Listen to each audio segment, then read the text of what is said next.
주님 감사합니다. 오늘도 주님께서 저희들 모임 가운데 함께 해주시고 또 말씀 가운데 다윗이 하나님을 향한 마음을 또 보게 해주시고 또 이런 시간을 허락해 주셔서 하나님의 이 경륜과 또 주님의 부활에 대해서 공부할 수 있는 시간을 허락하신 것을 감사를 드립니다. 이 시간을 주님의 성령께 의탁을 드립니다. 예수 그리스도의 이름으로 기도했습니다. 네, 안녕하세요. 반갑습니다. 오늘은 성경에 있는 부활에 대해서 함께 나누는 시간을 갖도록 하겠습니다.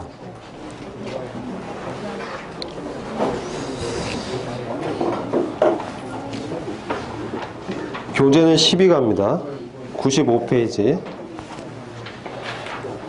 펴주시면 네, 부활에 대해서 함께 나누도록 하겠습니다. 자, 여러분, 부활이라는 주제는 우리가 익히 잘 알고 있는 주제이기 때문에 저도 이 부활이라는 주제를 생각하면서 많이 고민이 됐습니다. 어떻게 이 부활에 대해서 이렇게 나누면 이 주님의 이 경륜에 대해서 분명하게 우리가 알 수 있을까, 이런 생각을 해봤습니다. 자, 이 성경에 부활이 나오는데요.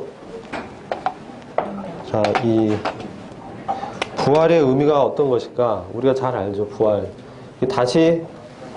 다시 살아난다는 뜻이죠. 다시 살아난다. 다시 살아난다. 그래서 부활이 있으려면 죽음이 있어야겠죠. 어떤 죽음이 있었고,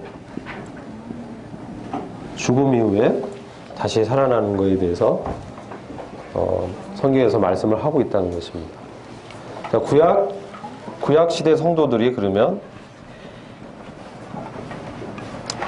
부활에 대해서 믿음을 갖고 있었을까? 예, 저희는 갖고 있었다고 성경을 통해서 알 수가 있습니다. 욥기서 말씀을 봐도 이 부활에 대해서 말씀을 하고 있고요. 다니엘서를 봐도 이 부활에 대해서 말씀을 하고 있습니다.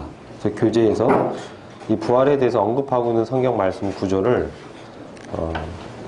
제가 다 기록해놨기 때문에 교재를 참조하시면 이 부분을 알 수가 있습니다. 또 우리가 잘 알고 있는 이 아브라함도 하나님께서 이삭을 바치라고 했을 때 이삭을 이제 모리아 산에 데리고 갑니다. 그리고 그 종들에게 올라가서 내가 다시 내려오겠다, 그런 말씀하죠. 그래서 이삭의 죽음 이후에 하나님께서 이삭을 다시 살리실 것을 믿었다고 저희가 믿고 있습니다. 그래서 아브라함도 그의 신앙 고백 가운데 이 부활에 대한 믿음이 있었다고 저희가 분별을 하고 있고요. 욥의 신앙 고백 가운데서도 이 부활에 대해서 나타나 있습니다. 또 엘리야와 엘리사의 그 기적 가운데서도 죽었다가 다시 살아난 기적, 그런 것들이 기록되어 있습니다. 자, 그러면 일반적으로 이 구약 성도들이 믿었던 부활과 예수님께서 말씀하신 부활은 어떤 차이가 있을까요? 똑같은 부활을 말씀하신 것인가요? 어떻게 생각하십니까? 예수 그리스도께서 말씀하신 부활,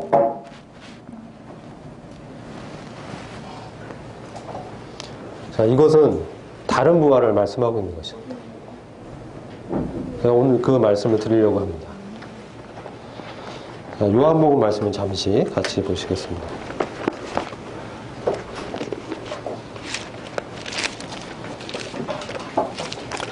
요한복음 11장 말씀을 보시면 저희가 잘 알고 있는 말씀인데요. 이 나사로를 살리시는 그 장면이 기록되어 있습니다. 나사로가 이미 죽은 지 나흘이 지났습니다. 그리고 그 여동생 마리아와 마르다가 자기 오빠의 죽음에 대해서 슬퍼하고 있었고, 많은 사람들이 이 나사로의 이제 장례에 이제 온 장면인데, 주님께서 여기서 하시는 말씀을 저희가 주목하고자 합니다. 21절 말씀 먼저 보시겠습니다. 요한복음 11장 21절. 먼저 마르다가 주님을 만나서 주님께 이런 말씀을 드립니다. 주여, 만일 주님께서 여기 계셨다면 나의 오라비가 죽지 아니하였겠나이다. 그러나는 지금이라도 주님께서 무엇이든지 하나님께 구하시면 하나님께서 주님께 주실 줄 아나이다 라고 하니, 예수께서 그녀에게 말씀하시길 너의 오라비가 다시 살아나리라고 하시더라. 24절, 마르다가 주께 말씀드리기를 마지막 날에 부활로 그가 다시 살아날 줄을 내가 아나이다 라고 하니. 자, 마르다가 주님에게 부활을 말씀할 때 마르다가 생각했던 그 부활은 마지막 날에 부활로 자기 오빠가 다시 살아나는 것을 말씀하고 있는 것입니다.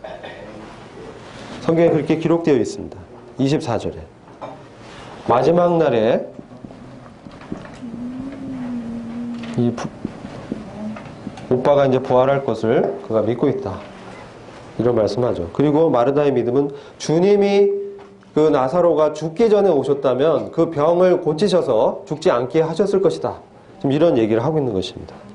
그러니까 주님이 그 마르다에게 25절의 말씀을 하십니다. 이건 저희가 너무나 잘 아는 말씀인데요. 나는 부활이요 생명이니 나를 믿는 자는 죽어도 살 것이며 또 살아서 나를 믿는 자는 누구나 영원히 죽지 아니하리라. 내가 이것을 믿느냐?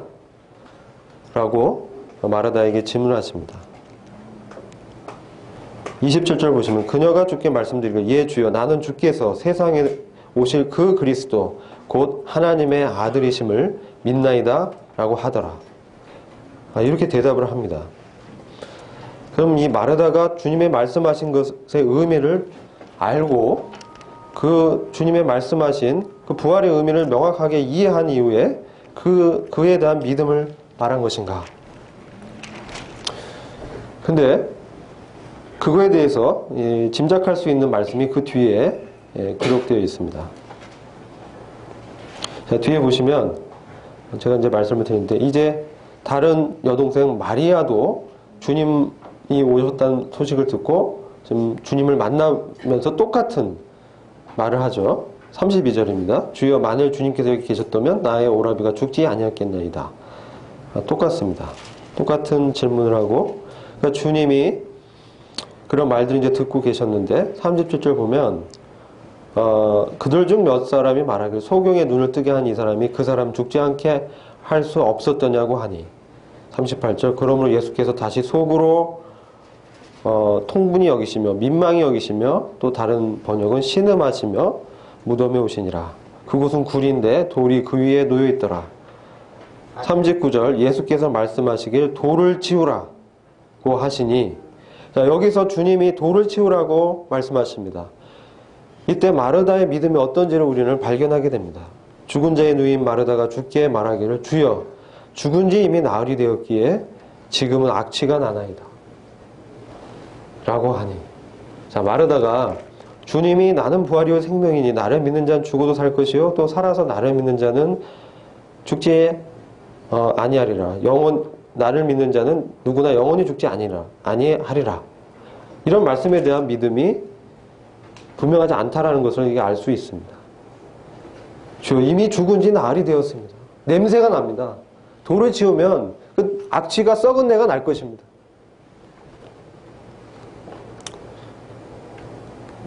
마르다조차도 주님이 부활이라고 말씀하신 그 의미를 명확하게 몰랐다는 거죠. 40절에 보시면 만약 그런 믿음이 있다면 주님, 알겠습니다. 주님께서 말씀하시면 제 오라비가 지금이라도 살아날 것입니다. 믿습니다. 뭐 이렇게 대답을 해야 됐을 텐데 썩은 내가 납니다. 왜 돌을 치우라고 하십니까? 뭐 이렇게 지금 얘기하고 있는 거예요. 그러니까 40절에 주님이 마르다의 믿음을 이제 세워주시기 위해서 또 말씀하십니다. 만일 내가 믿으면 하나님의 영광을 볼 것이라고 내가 너에게 말하지 아니하였느냐. 그러면서 주님이 이제 아버지께 기도를 합니다. 사람들이 죽은 자가 놓여있는 곳에 돌을 치우니 예수께서 눈을 들어 말씀하시길 아버지시여 내 말을 들으신 것을 감사하나이다. 그리고 아버지께서 항상 내게 들으신 줄 내가 알았나이다. 이제 내가 말한 것은 여기 둘러서 있는 무리 때문이니 그들로 아버지께서 나를 보내신 것을 믿게 하려 함이니이다. 이 말씀하시고 큰 음성으로 외치시기를 나사로야 나오너라 고 하시니 죽었던 자가 손발이 수위로 동여지고 얼굴이 수건으로 가려진 채 나오더라.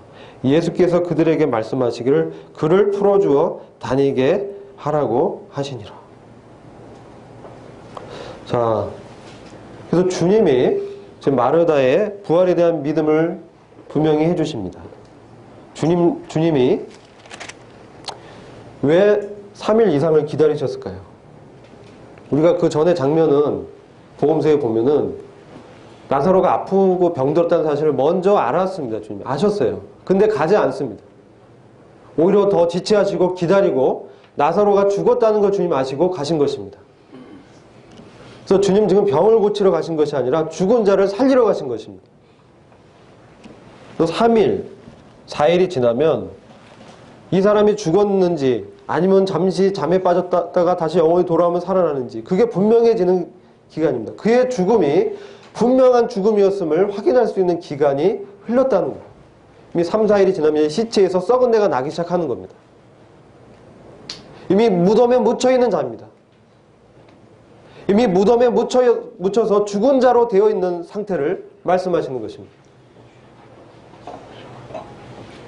그래서 이 주님의 부활은 마지막 날 있을 모든 사람이 주님의 심판대, 백보자 심판대 앞에 부활해서 심판을 받기 위해서 이 부활하는 그런 마지막 날에 있을 그런 부활을 말하는 것이 아닙니다. 이것은 그날 이전에, 마지막 날 부활 이전에 먼저 있을 그런 부활을 주님이 말씀하고 있다는 것입니다. 그래서 성경은 이것을 첫째 부활이라고 말씀하고 있는 것입니다. 자, 요한계시록 말씀을 잠시 보시겠습니다.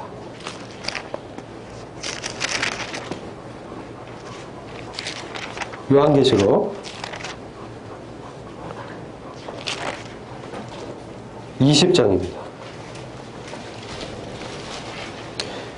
이 말씀은 첫째 부활과 이제 마지막 날에 일반적으로 있을 그 부활로 사람들이 믿고 있는 그런 부활이 기록되어 있는데,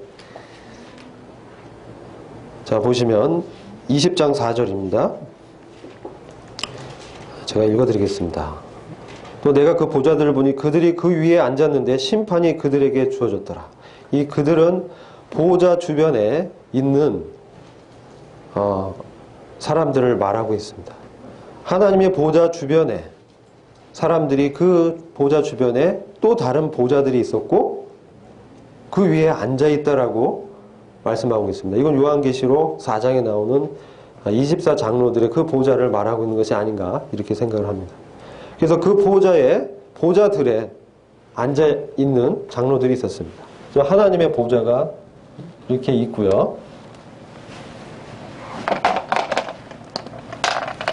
하나님의 보좌가 있고 이제 이런 하늘의 보좌에 24장로들이 이 주변에 이렇게 앉아 있는 거죠. 그래서 이 보좌들, 복수로 되어 있습니다. 보좌들을 보니 그 위에 앉아 있는 사람들이 있었는데 그들에게 심판하는 권세가 주어졌다는 거예요. 그리고 또 예수에 대한 증거와 하나님의 말씀으로 인하여 목배임을 당한 사람들의 혼들도 보았는데 그들은 그 짐승에게나 그 형상에게 경배하지 아니하였을 뿐만 아니라 그의 표를 그들의 이마 위에나 손에도 받지 아니하였더라. 자, 지금 요한은 혼들을 보았습니다. 혼들을 보았는데 이 혼들은 흠정에 혼이라고 표현되어 있는데 목배임을 당해서 순교한 사람들의 혼들입니다. 이들이 하나님의 말씀과 예수님에 대한 증거를 인해서 목배임을 당했다고 말하고 있는 것입니다. 또 부연 설명해 주는데 그들은 그 짐승에게나 그 형상에게 경배하지 아니하였을 뿐만 아니라 그의 표를 그들의 이마 위에나 손에도 받지 아니하였더라. 자, 우리가 환란기가 그동안 계속 말씀을 드렸는데 7년 이 대환란 기간 동안에 순교한 사람들을 말하고 있는 거예요. 그래서 목뱀을 당한 이 순교자들의 혼들이 있었는데 물론 그 이전에 죽임을 당한 그 순교자도 포함하는 것이 아니냐 이렇게도 보신 분도 있습니다. 아무튼 직접적으로는 목배임을 당한 사람들의 혼이라고 했을 때 요한계시록에서 목배임을 당한 사람들에 대해서 언급되고 있는 것은 계시록 13장이기 때문에 거기서 지난 시간에도 말씀드렸지만 짐승의 형상에게 절하지 않은 자들을 목베어 죽였다라고 기록이 되어 있습니다. 그래서 그 적그리스도가 자기 우상을 세우고 거기에 절하지 않는 자들을 다 목을 베서 죽였다는 거예요. 주님을 믿는 신앙을 지킨 자들에게 죽인 것이죠. 근데 여기서 혼들이라고 말씀하고 있어요. 근데 그 말씀의 4절의 후반부는 그러므로 그들은 살아서 혼들을 보았는데 이제 살은 사람을 보는 거예요. 살아나서 그리스도와 함께 천년을 통치하더라.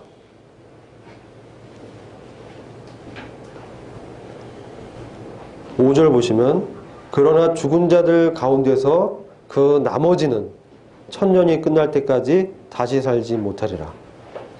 죽은 자들 가운데서 나머지 무리가 있습니다. 그리고 이들은 이 나머지 무리는 천년이 끝날 때까지 다시 살지 못합니다. 그래서 이 천년을 문자적으로 이해한다면 천년이란 기간 동안 죽은 자들 가운데서 살아나지 못하고 죽어있는 사람들이 있고요. 죽어있는 무리들이 있습니다. 여전히 죽어있는. 이 죽음은 실제적인 죽음, 몸이 죽었다는 거예요. 이 사람들은 이 천년의 기간 동안 무덤에 있는 거예요. 무덤에. 몸이 무덤에 있습니다. 그래서 죽을 때 우리의 영혼과 몸이 분리가 됩니다. 그리고 이 몸은 이 무덤에 있는 그런 사람들이 있고요. 이 천년이 시작하기 전에 살아서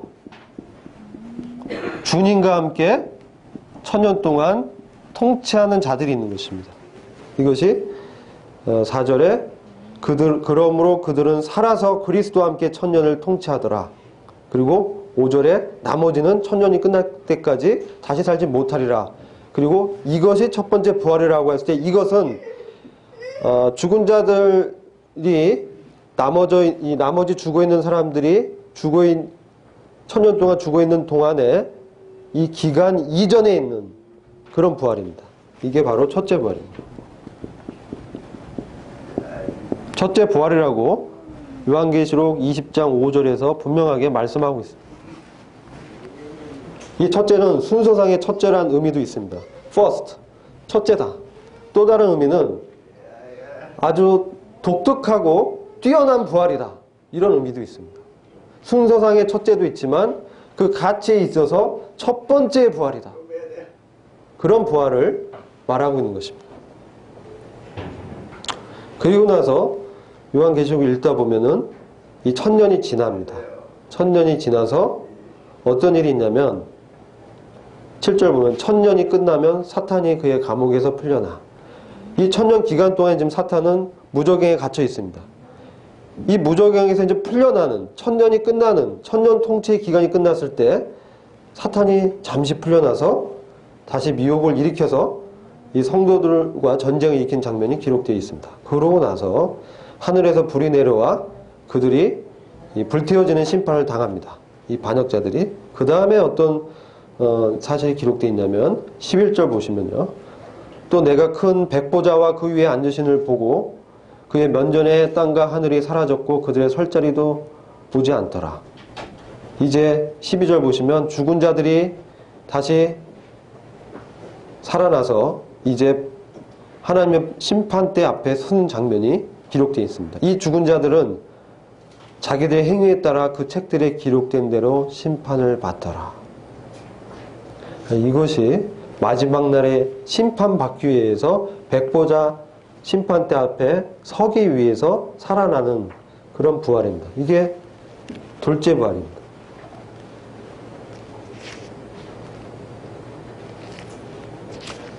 그래서 저희가 여기서 주목할 것은 첫 번째 부활과 마지막 날에 있을 최종 심판, 그때 다시 일어나서 무덤에 있던 자들이 다 일어나서 지금 하나님의 심판대 앞에 서는 마지막 부활이 있는 것입니다. 마지막 날 있는 그 부활. 이거를 마지막 부활이라고도 하고 이제 둘째 부활이라고도 합니다. 첫 번째와 구분하기 위해서 첫째 부활, 둘째 부활 이렇게 얘기합니다. 또는 첫째 부활, 마지막 부활. 성경에도 첫째 아담, 마지막 아담 이렇게 얘기하시죠. 첫째 아담, 둘째 아담 이렇게도 얘기하고요. 자, 이 말씀을 좀 더 이해하기 위해서 요한복음 말씀으로 돌아가 보겠습니다. 요한복음 5장입니다.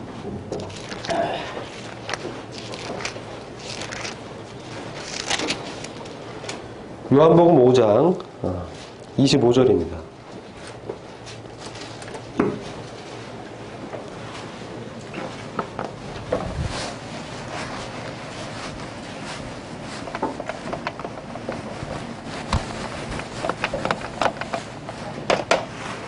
자, 5장 24절 말씀 저희가 잘 알고 있는 말씀입니다.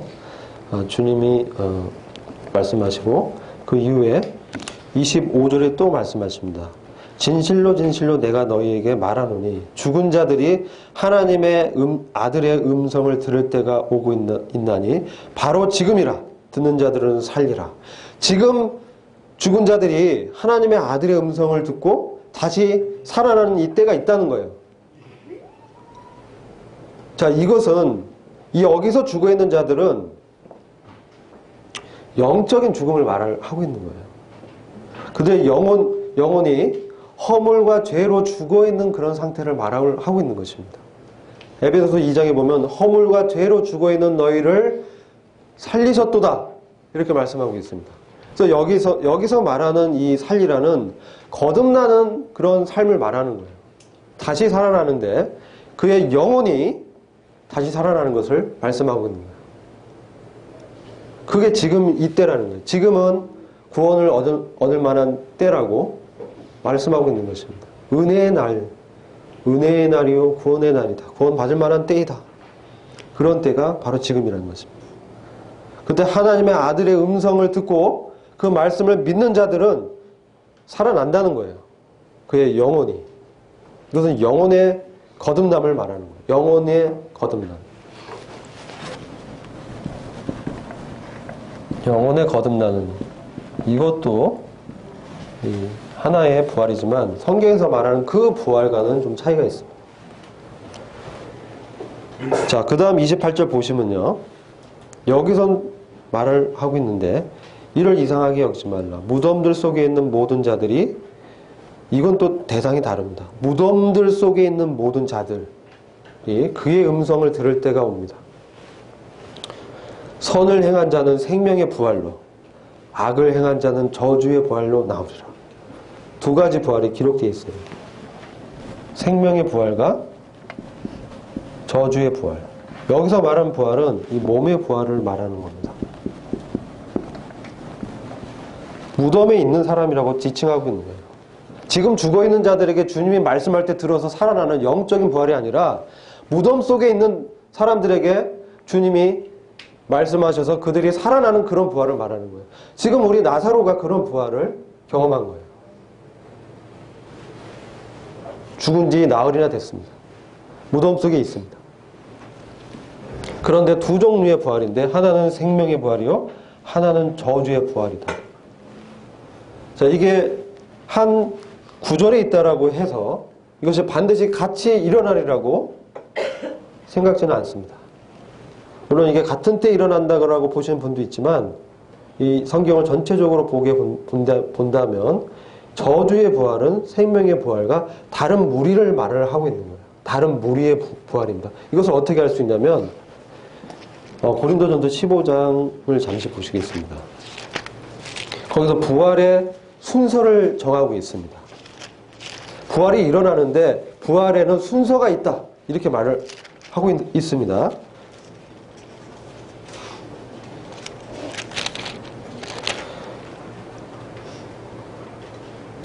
자, 고린도전서 15장 20절부터 보시면 그러나 이제 그리스도께서는 찾으셨습니까? 제가 읽겠습니다. 그러나 이제 그리스도께서는 죽은 자들로부터 살아나셔서 잠들었던 자들의 첫 열매들이 되셨느니라. 사망이 사람으로 말미암은 것 같이 죽은 자의 부활도 사람으로 말미암는도다. 이는 아담 안에서 모든 사람이 죽은 것 같이 그리스도 안에서 모든 사람을 살게 하려 함이라. 그러나 각각 자기의 서열대로 되리니 그리스도가 첫 열매들이요 그 다음은 그리스도께서 오실 때 그분께 속한 사람들이라. 그 후에는 끝이 오리니 주께서 모든 정사와 모든 권세와 능력을 폐하시고 그 왕국을 하나님 곧 아버지께 바칠 때라. 주께서 모든 원수를 자기 발 아래 두실 때까지 통치하셔야 하리니 멸망받게 될 마지막 원수는 사망이라. 자, 26절에 멸망받게 될 마지막 원수가 뭐라고 얘기하고 있습니까? 사망입니다. 사망이 언제 멸망을 받습니까? 네? 요한계시록 21장 잠시 보시겠습니다.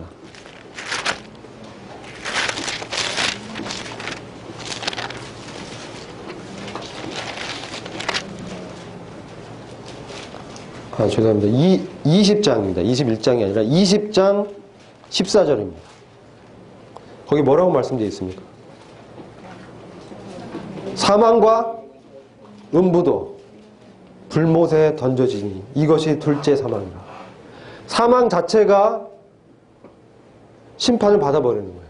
사망이 멸망 받아버리는 거예요. 더 이상 사망이 없는 그런 때가 있다는 거예요. 이게 언제입니까? 백보자 심판 때, 마지막 때, 최종 심판 때 사망도 같이 멸망하는 거예요. 그러면 고린도전서 15장에 말하고 있는 멸망받게 될 마지막 원수는 사망이고 또 이때는 어떤 때냐면 주님의 통치가 완결되는 그때입니다. 주님이 모든 원수를 자기 발 아래 두실 때까지 통치하신다라고 했거든요. 모든 원수 중에 사망이 들어가요. 마지막 멸망받을 대상이 사망이잖아요. 그래서 여기서 말하는 그 마지막 때는 바로 사망이 멸망받는 그 마지막 때라는 거예요. 그때가 언제냐면 24절에 왕국을 하나님 아버지께 바치는 때입니다. 어떤 왕국입니까? 바로 그리스도의 천년 왕국이에요. 천년 왕국의 통치가 마치는 그때, 이 천년의 기간이 마지막 때에 백보자 심판이 있습니다. 그리고 그때에 죽은 자들을 나머지 죽어있던 자들도 다 살아나서 마지막 심판을 받는 그때 사망도 같이 멸망받습니다. 그리고 영원한 사망이 옵니다. 뭐예요? 둘째 사망이에요. 영원한 사망. 영원히 하나님과 분리되는 그런 사망의 심판을 받는 거예요. 영원한 분리입니다. 영원한. 이걸 둘째 사망이라고 해요. 자, 그래서 제가 순서를 말씀드리려고 해요. 여기서 이 순서 보면 24절에 그 후에는 그 끝이 오리니. 이 끝이 바로 이 멸망받는 그때고 그것은 바로 백보자 심판의 때입니다. 자, 그래서 부활의 순서가 제가 거꾸로 말씀드린 거예요.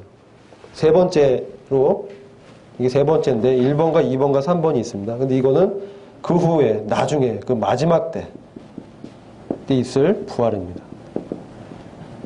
마지막 날 있을 그 부활. 그때. 그 후에는 나중이 되니. 부활의 순서를 말씀하시면서 첫 번째는 뭐라고 말씀하냐면은 잠들었던 자들의 첫 열매 그리스도의 부활이다. 그리스도께서 부활하셨습니다. 잠든 자들의 첫 열매가 되셨습니다. 근데 어떤 부활이냐? 죽은 자들로부터 살아났다고 하셨어요. 죽은 자들로부터 살아났다. 그 얘기는 나머지 죽어있는 자들이 있다는 얘기예요. 그래서 이 부활이 뭡니까? 첫째 부활입니다. 첫째 부활을 시작하신 분이 잠든 자들의 첫 열매가 되신 분이 그리스도입니다. 그리고 그리스도께 속한 자들도 이제 부활합니다. 그게 바로 순서상은 그 다음에 라고 23절에 말씀합니다. 그 다음에 23절 보시면 이 부활이 어떤 순서로 오느냐? 각각 자기의 차례대로 되리니. 이 차례가요, 원어는 어떻게 되어 있냐면 군대, 무리란 뜻이에요. 원어적으로 보면 순서의 시간을 얘기하는 의미보다는 무리대로 일어나는 거예요. 지금 첫 무리가 있고 순서를 얘기하지만 원래 어디서 파생했냐면 무리, 군대. 그러니까 뭐냐면 여기 첫 열매 그리스도가 있고 주님이 지상에 주님이 재림하실 때 그에게 속한 자들을 말하고 있습니다. 그 다음은 그리스도께서 오실 때 그분께 속한 사람들. 주님이 재림하실 때 그분께 속한 사람들이 이 부활에 들어간다는 거예요. 재림시.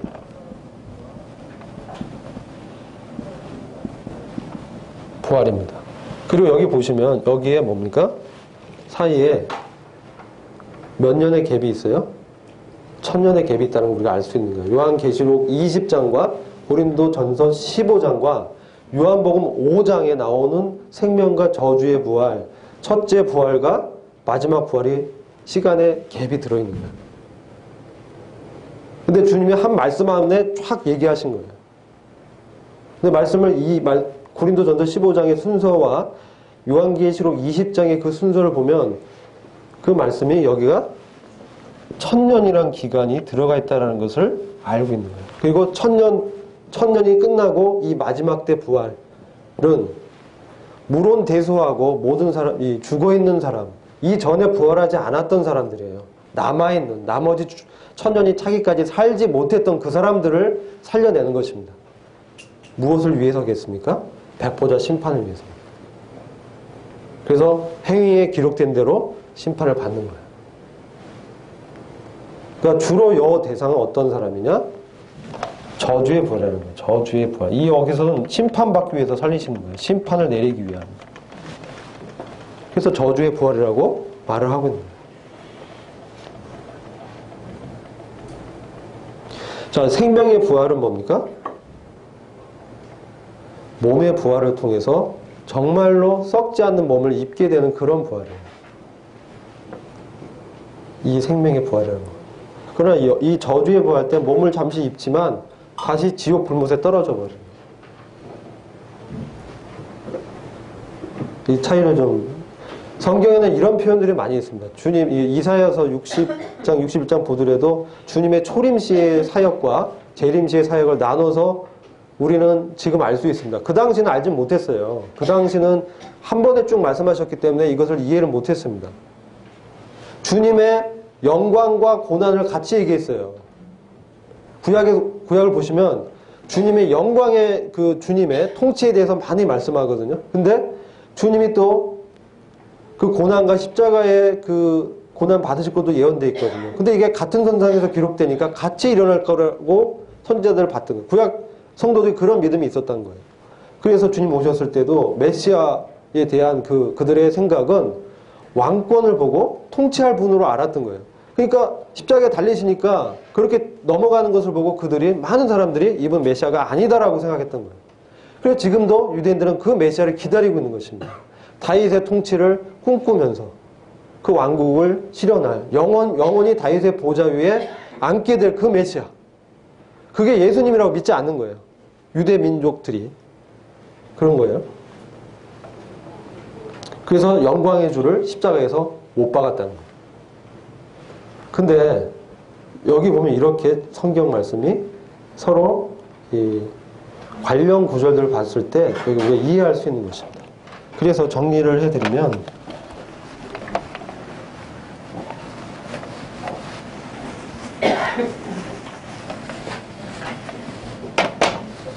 첫째 부활을, 이 부활에서 첫째 부활과 마지막 부활 혹은 둘째 부활이 있고, 이 둘째 부활은 천년의 마지막, 천년이 끝나고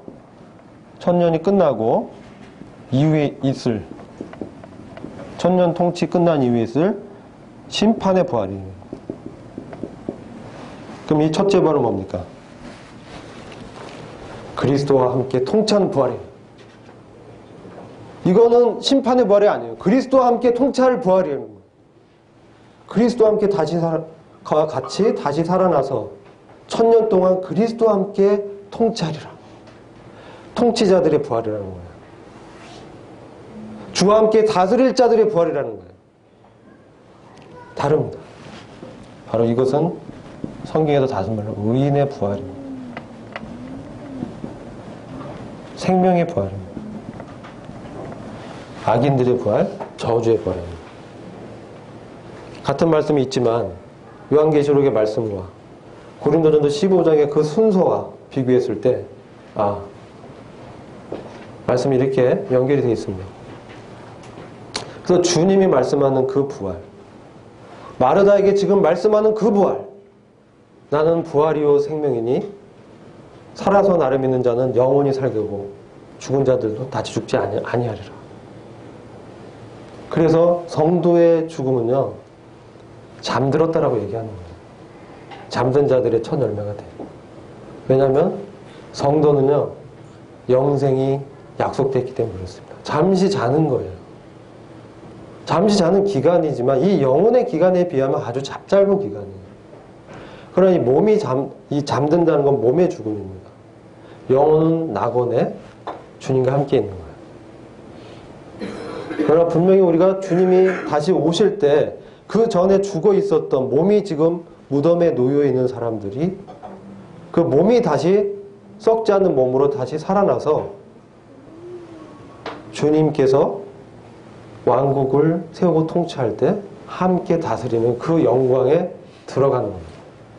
그래서 이 주님이 말씀한 그 부활은 첫째 부활이고 영광의 부활이고 통치자들의 부활입니다. 그럼 그것을 마르다에게 말씀하신 거예요.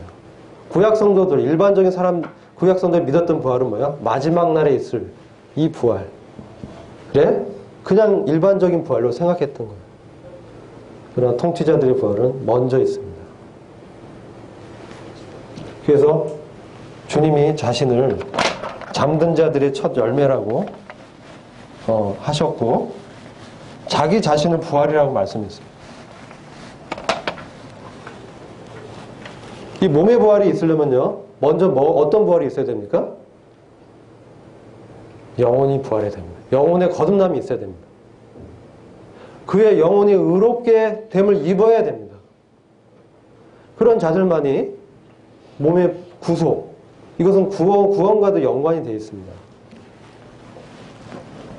우리가 거듭날 때 그것을 칭의라고 합니다. 거듭날 때 의롭게 칭해졌다. 우리의 의는 없지만 주님의 의를 힘입어서 믿음으로 말미암아 은혜로 구원받습니다. 거듭났다고 합니다. 두 번째, 이제 성화라고 하죠. 세 번째 구원은 영광스러운 구원입니다. 지금 여기서 우리가 얘기하는 것이 성경에서 말씀할 때 그 몸의 구속이라고 표현합니다. 몸의 구속이고, 이것은 이 구원은 주로 말씀하고 있는데 죄와 죄의 세력으로부터 죄의 세력과 죄의 존재로부터의 부활입니다. 존재로부터의 구원을 하고 있는 겁니다. 이 세상에 죄가 들어오면서 사망이 왔습니다. 그렇죠. 영혼이 먼저 죽었습니다. 성경에서 사망은 하나님과 분리입니다. 우리 영혼이 하나님과 분리됨으로 아담에게 죽음이 찾아온 거예요. 육체의 죽음이 찾아오게 된 겁니다. 왜 예수님 자신이 부활이라고 얘기했을까요? 예수님 자신을 부활이요 생명이라고 정의하셨어요. 내가 길이요 진리요 생명이니 나로 말미암지 않고는 아버지께 올 자가 없다. 또한 여기서 나는 부활이요 생명이다. 왜 이렇게 말씀하셨을까요? 궁금하지 않으세요? 우리의 구원과 관계 있다고 저는 믿습니다.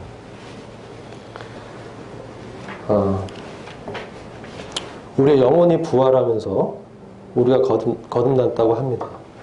그러면서 우리는 여전히 죄의 세력과의 전투 속에 있습니다. 왜냐하면 죄라는 것은 예쁜 성으로 습성처럼 우리 몸에 남아있기 때문에 그래요. 이 썩어질 몸에 죄의 습관이 남아있는 겁니다. 정욕들이 죄의 습관들을 건드립니다. 무엇을 통해서 역사합니까? 율법을 통해서 역사하는 거예요.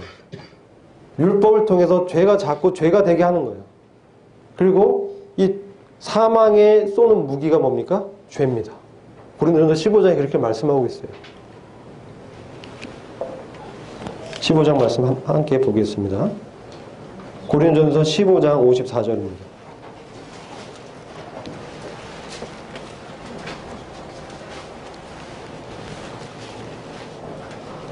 거기 보시면 54절에 보시면 지금 이 전의 구절에서는 바울 사도가 고린도 교회 성도들에게 하나의 비밀을 말하고 있습니다. 이 비밀은 뭐냐면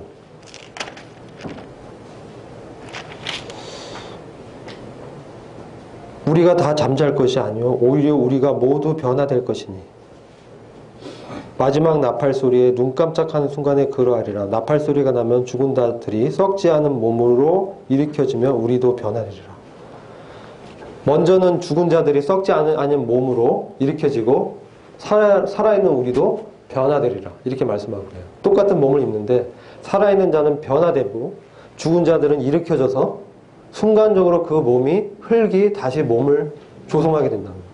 그러면서 하나님의 가 있었던 그 영혼이 다시 들어가면서 그에게 불멸의 몸을 입는 그런 부활이 있을 거라는 겁니다. 그런데 이전에는 비밀이었다는 거예요. 그래서 구약 성도들이 이해를 못했습니다. 마지막 날 부활로 알았다는 거예요. 마르다가. 그러니까 자꾸 예수님 왜 그 썩는 내 나는 그 무덤을 치우려고 하십니까? 이렇게 막 하고 오셨으면 좋았을 텐데요. 이렇게 얘기하고 있었던 겁니다. 근데 주님께서 말씀하는 이 비밀은 이런 것입니다.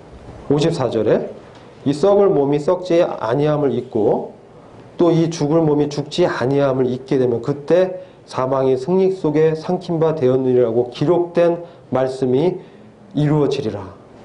오 사망아 너의 쏘는 것이 어디 있느냐? 오 음부야 너의 승리가 어디 있느냐? 사망이 쏘는 것은 죄요 죄의 능력은 율법이라. 그러나 우리 주 예수 그리스도를 통하여 우리에게 승리를 주시는 하나님께 감사하노니 그러므로 나의 사랑하는 형제들아 경고하라. 흔들리지 말라. 항상 주의 일을 넘치게 하라. 이는 너희의 수고가 주 안에서 헛되지 아니한 줄을 너희가 알미니라. 왜 우리 수고가 주 안에서 헛되지 않습니까? 우리는 그리스도와 함께 통치할 그 영광에 들어갈 것이기 때문에 그걸 보상으로 받을 것이기 때문에 사도 바울이 이 비밀을 말씀하고 있는 거예요. 근데 사망이 쏘는 것은 죄라고 했습니다. 죄의 능력은 죄의 권세는 율법이다. 말씀을 통해서 그러면 왜 죄의 능력이 나타나는 것입니까? 율법을 봤을 때 왜 그럴까요? 저는 이 말씀 묵상하면서 제가 깨달은 것은 종교의 주의를 이제 깨닫게 됐어요. 종교주의. 그리고 무법주의. 법이 있으면요. 법을 막 지키려는 사람이 있고요. 또 한편에서 법을 무시하는 사람들이 있는 거예요. 둘 다 뭐냐면요. 법과 상관없는 자들인 거예요. 사실은. 왜냐하면 율법이 주어진 것은 오늘 말씀에도 뭡니까? 하나님의 거룩을 보여줌으로 인간으로서는 그 거룩에 도달할 수 없는 무능함을 깨닫게 하기 위한 거예요. 내가 죄인이구나. 그래서 하나님이 나의 생명이 되어야 하는구나. 하나님 없이는 내가 살 수 없는 자구나.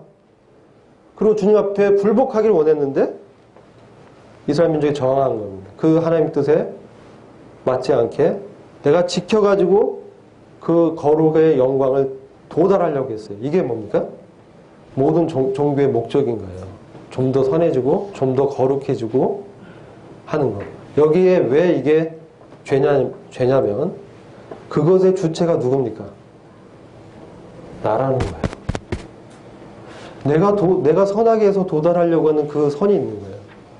나의 의를 쌓아서 의롭게 되어주려는 그 의가 있습니다. 자기 의, 자기 선. 그게 바로 죄의 핵심이라는 거예요. 내가 주인 돼서 행하는 것. 또 한편 뭡니까? 아예 무시해버려요. 무법주의, 방임주의. 아예 상관없이 삽니다. 이것도 내가 중심이 되는 거예요. 그래서 바로 그 율법이 죄의 권세처럼 역사합니다. 그래서 그 죄의 살을 맞는 사람들, 죄라는 화살을 쏩니다. 누가? 사망이. 화살 쏘대는 거예요. 아직 멸망받지 않았기 때문에. 막 쏘대는데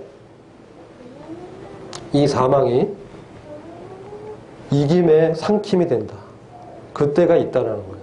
그것은 바로 주님이 오시면 우리가 부활의 몸을 입으면서 이런 죄에 존재하는 상관없는 몸을 입게 되기 때문에 주님의 영광에 들어가게 됩니다. 근데 그 주님 이것만 말씀한 건가? 가만히 성경 보면 이것은 연결되어 있습니다. 연결되어 있어. 그러니까 칭의와 성화, 영광이 연결되어 있기 때문에 지금 뭡니까? 죄의 세력으로부터의 구원을 우리는 경험하고 있는 것입니다. 어떻게 경험합니까? 예수님이 부활이요 생명이기 때문에 그런 거예요. 예수님의 부활 생명이 우리 안에 들어와 있기 때문에 우리가 죄의 세력으로부터 구원받는 겁니다. 그것을 말씀하고 있는 거예요. 그래서 57절에 그러나 우리 주 예수 그리스도를 통하여 우리에게 승리를 주시는 하나님께 감사합니다. 무엇으로부터 승리입니까?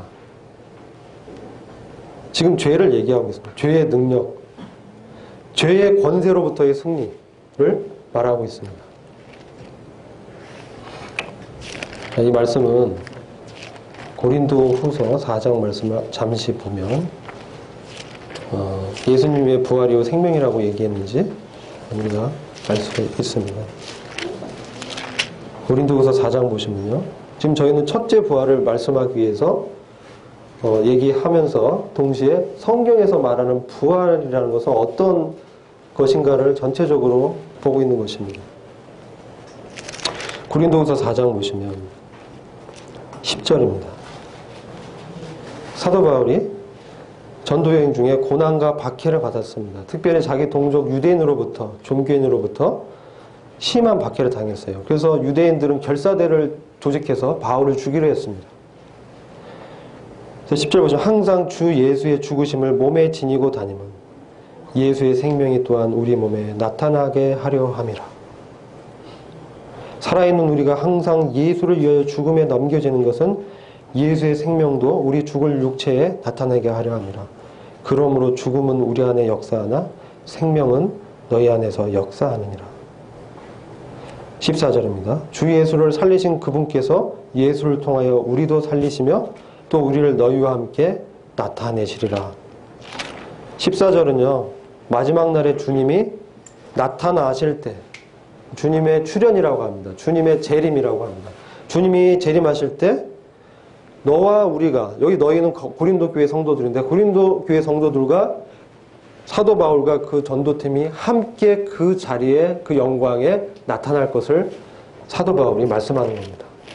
그것을 사도 바울은 알고 있다라고 이렇게 얘기하고, 그러나 지금 이 땅 가운데 이 죄의 세력과 이 권세로 인해서 오는 그러한 영적인 전쟁에서 그가 승리를 하는 것을 말씀하고 있는 거예요. 그것이 뭐냐면 항상 예수의 죽음을 자기 몸에 지니고 다녔다는 거예요. 그리고 항상 예수를 위하여 죽음에 넘겨지겠다는 거예요. 이 말씀을 하고 있는 것입니다. 그리고 나는 날마다 죽노라 이렇게 또 말씀하고 있어요. 자, 그러면 이것은 예수님으로 말미암아 다시 살아난 거듭난 영혼이 성도가 죄의 세력이 있는 이 땅에서 이 세상을 살아가면서 주님이 주신 그 부활의 생명으로 살아가는 것을 말씀하는 거예요. 그러면서 그는 자기의 육신에서 일어나는 그 자기의 뜻을 주님의 그 뜻에 굴복시켰다는 거예요. 어떻게 굴복했을까요? 내가 주님과 함께 십자가에서 죽었다. 내가 주님과 함께 십자가에서 죽었고 내가 주님과 함께 연합된 자이다. 그 믿음으로 그가 살았다는 겁니다. 그가 그리스도 안에 있었다라는 거예요. 그 믿음으로 살았을 때 날마다 그는 그 주님의 죽음 가운데 자기의 뜻을 굴복시켰습니다. 육체의 정욕을 그 뜻에 십자가에 못 박아버렸습니다. 그것을 믿음으로 자기 것을 취했습니다. 그랬을 때 예수의 생명이 그에게 나타났다는 거예요. 그래서 자기를 거절한, 자기가 복음을 증거해서 거듭난 고린도 교회 성도들이 그를 배반할 때 그것을 받을 수 있었습니다. 왜? 자기는 죽은 자이기 때문에. 그리고 자기 안에 생명의 역사가 있기 때문에, 주님의 생명이 나타나기 때문에 능히 그것을 감당하게 하신다는 거예요. 그래서 그리스도 예수 안에서 항상 이김을 주시는 그 주님께 내가 감사하노라. 그 말씀을 하시는 것입니다. 그래서 예수님 자체가 우리 안에서 부활의 생명으로 나타나기 때문에 예수님이 스스로를 나는 부활이요 생명이라고 말을 하신 것이라고 저는 믿고 있습니다. 그리고 우리가 그러한 생명을 받은 자로 장차 이 세상을 통과해 나가면서 주님의 그 영광스러운 통치에 참여하게 될 영광에 들어가는데 혈과 육으로는 하나님의 나라를 상속할 수 없는 그리스도의 나라를 유업으로 받게 될 것입니다. 어떤 자들이요? 주님과 함께 동행하면서 죄의 세력으로부터 구원받는 그 경험을 이 세상에서 체험하면서 살아가는 그리스도인들. 하나님의 영광에 들어갈 것입니다.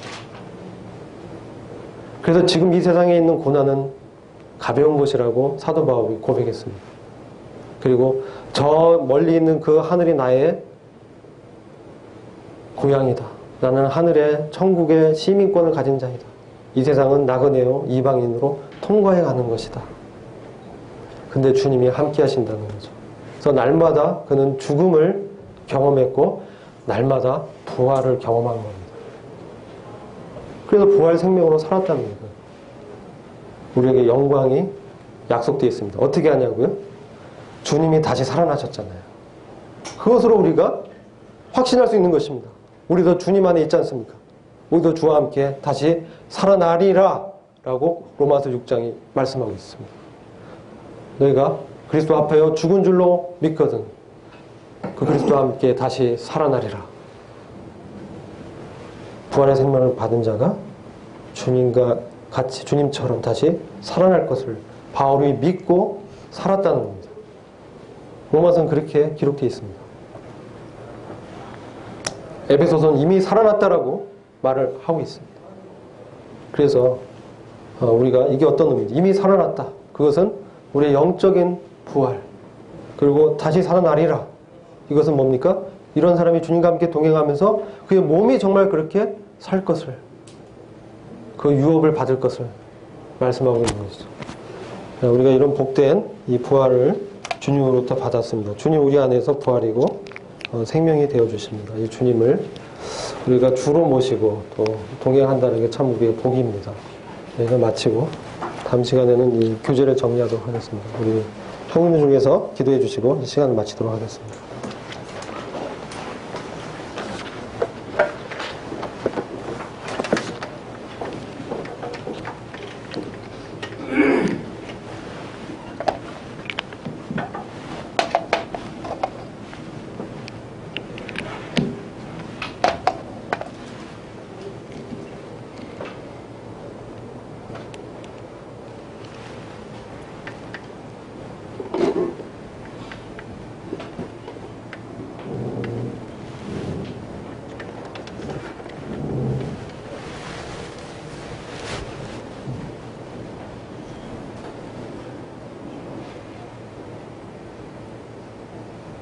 생명의 부활되신 우리 주님, 참 저희들이 부활 생명으로 산다라고 하는 것이 어떤 의미를 갖고 있는가 하는 것들을 다시 한번 깨닫게 될 뿐만 아니라 참 저희들에게 첫째 부활이 되게 하시고 나중 부활이 되지 않도록 은혜를 베풀어 주신 것 진실로 감사를 드립니다.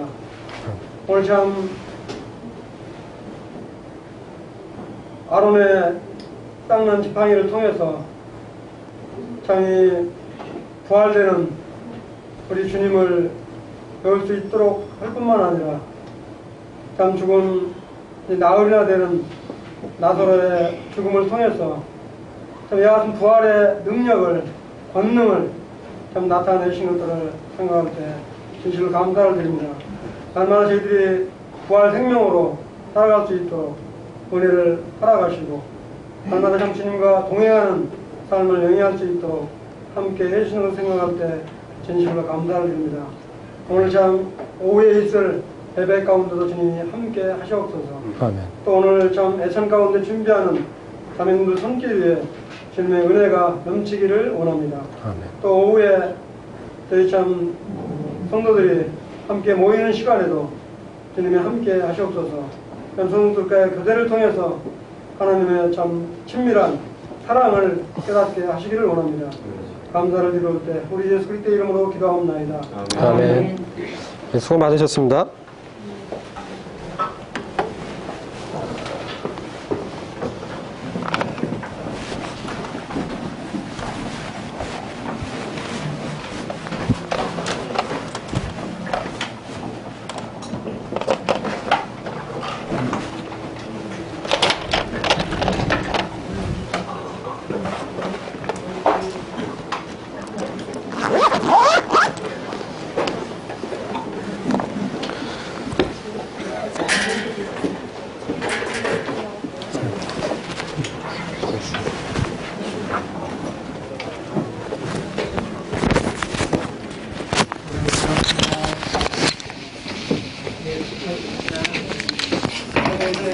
할 수 있다.